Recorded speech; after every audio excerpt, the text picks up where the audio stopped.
Hi everyone, good morning. কেমন আছো সবাই? আশা করি সবাই খুব ভালো আছো। আজকে কোনো ডেলি ব্লগ দেব না।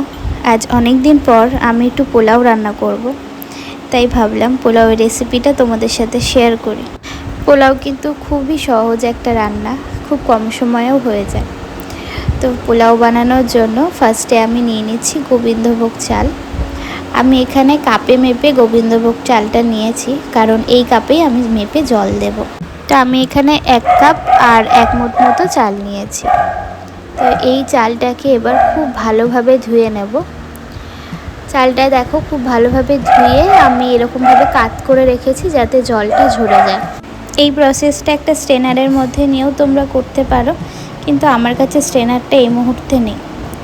তো জলটা ঝরে যাওয়ার পরে আমি এরকমভাবে থালায় একটু মেলে রেখেছিলাম চালটা, আর চালটা দেখো শুকনো হয়ে একদম ঝরঝরে হয়ে গেছে। এবার এই চালটাকে আমি করব ম্যারিনেট। তো আমি চালটাকে একটা গামলায় নিয়ে নিচ্ছি। গামলায় নিলে আমার ম্যারিনেট করতে সুবিধা হবে।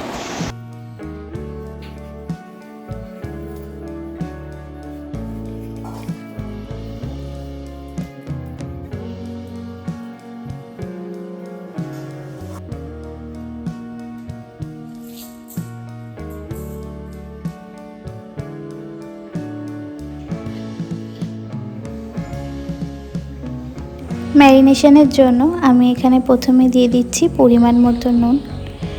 তারপর এখানে আমি 1/2 চামচ মতো দিয়ে দিলাম হলুদ গুঁড়ো। এরপর আমি এর মধ্যে দিচ্ছি 1 চামচ মতো গরম মশলা।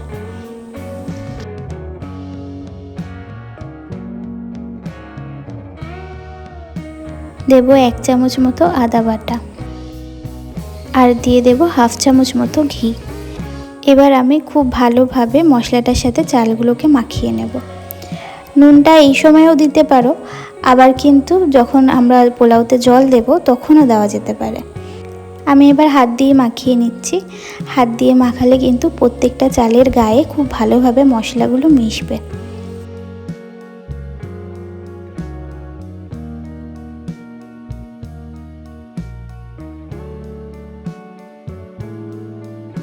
এবার আমি ম্যারিনেট করা চালটাকে প্রায় 20 থেকে 25 মিনিট মতো এরকম ঢেকে রেখে দেবো। প্রায় 30 মিনিট মতো রেখেছি চালটা। এরপর পোলাওটা আমি বানানো স্টার্ট করব। আমি সাদা তেল আর ঘি দুটো একসাথে মিশিয়ে করব। তোমরা চাইলে কিন্তু শুধু ঘিয়েও করতে পারো। তো কড়াইটা খুব ভালোভাবে গরম করে নিয়ে আমি দিয়ে দিয়েছি সাদা তেল। সাদা তেলের পরিমাণটা আমি একটু কমই দিয়েছি। এরপর আমি এর মধ্যে ঘি দিয়ে দিচ্ছি। ঘিয়ের পরিমাণটা একটু বেশি রেখেছি।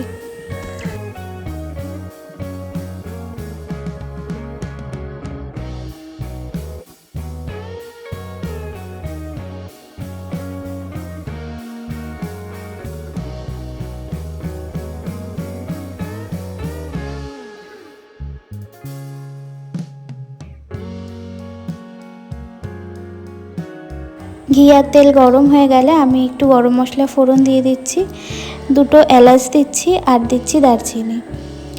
এরপর এটাকে খুব ভালোভাবে একটু ভেজে নেব যতক্ষণ না একটা সুন্দর গন্ধ ছাড়ছে।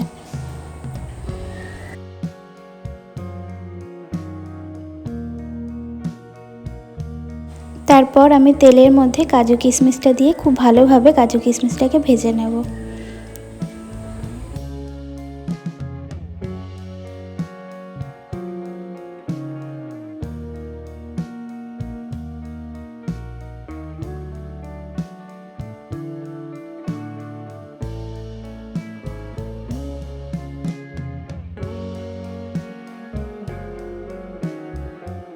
কাজু কিশমিশ ভাজা হয়ে গেছে।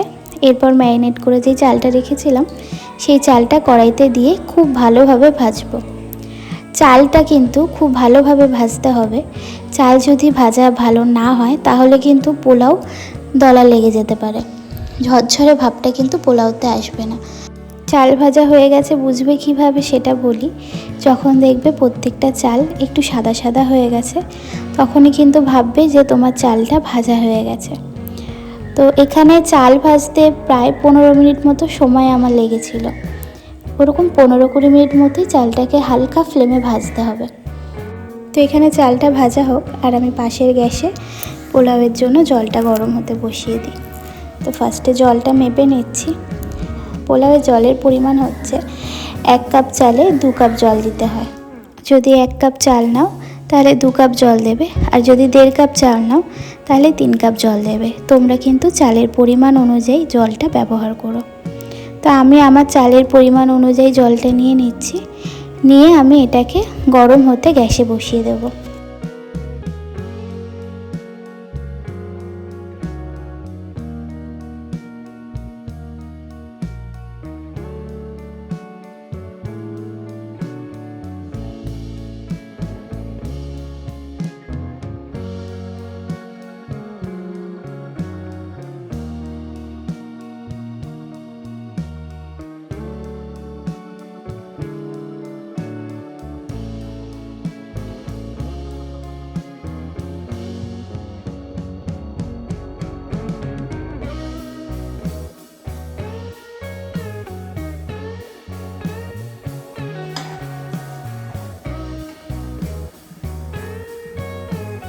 আমার কিন্তু চালটা ভাজা হয়ে গেছে, আর এদিকে জলও গরম হয়ে গেছে।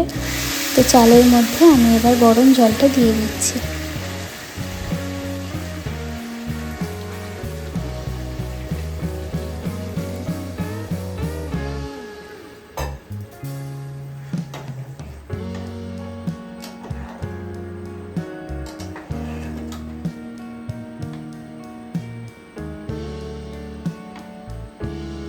এইবার আমি একটু জলটা টেস্ট করে দেখব নুনের পরিমাণটা ঠিক আছে কিনা। যারা ম্যারিনেশনের সময় নুন দেবে না তারা এই সময় নুন দিতে পারো, আর চিনিটা আমি এখনই দিচ্ছি জলের মধ্যে। পোলাও যেহেতু একটু মিষ্টি মিষ্টি হয়, তো তোমরা এখানে তোমাদের টেস্ট অনুযায়ী চিনিটা দিও। আমার এখন যেহেতু একটু মিষ্টিটা খাওয়া বারণ, তো আমি পরিমাণে কম চিনি দিয়েছি।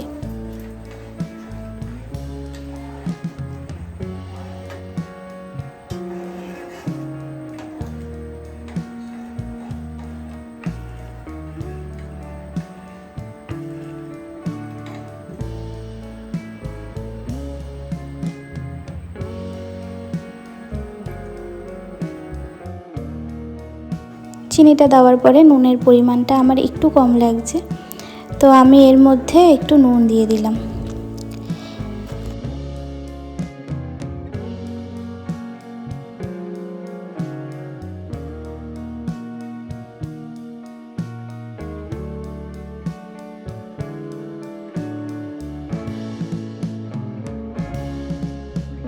ব্যাস, এবার এটা নাড়াচাড়া করে কয়েকটা কাঁচা লঙ্কা চিড়ে আমি এর মধ্যে দিয়ে দিয়েছি। এবার এটাকে ঢেকে প্রায় 10 থেকে 12 মিনিট মতো কুক হতে দেব।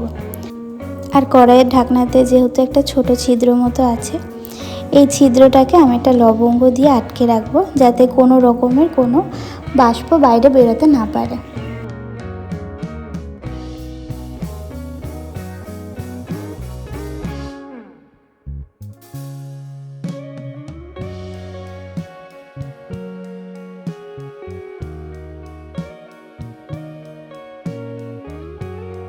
প্রায় 12 মিনিট পরে ফিরে এলাম। আমার জল দেখা একদম টেনে নিয়েছে, আর আমার পোলাওটাও কিন্তু প্রায় হয়ে এসেছে। দেখো, এই মুহূর্তেই কিন্তু পোলাওটা অনেকটাই ঝরঝরে হয়ে গেছে। পোলাও যত ঠান্ডা হবে তত কিন্তু আরও বেশি ঝরঝরে হয়। তো আমি পুরো পোলাওটা একটু নাড়িয়ে নিচ্ছি, দেখে নিচ্ছি যে তলায় লেগেছে কিনা।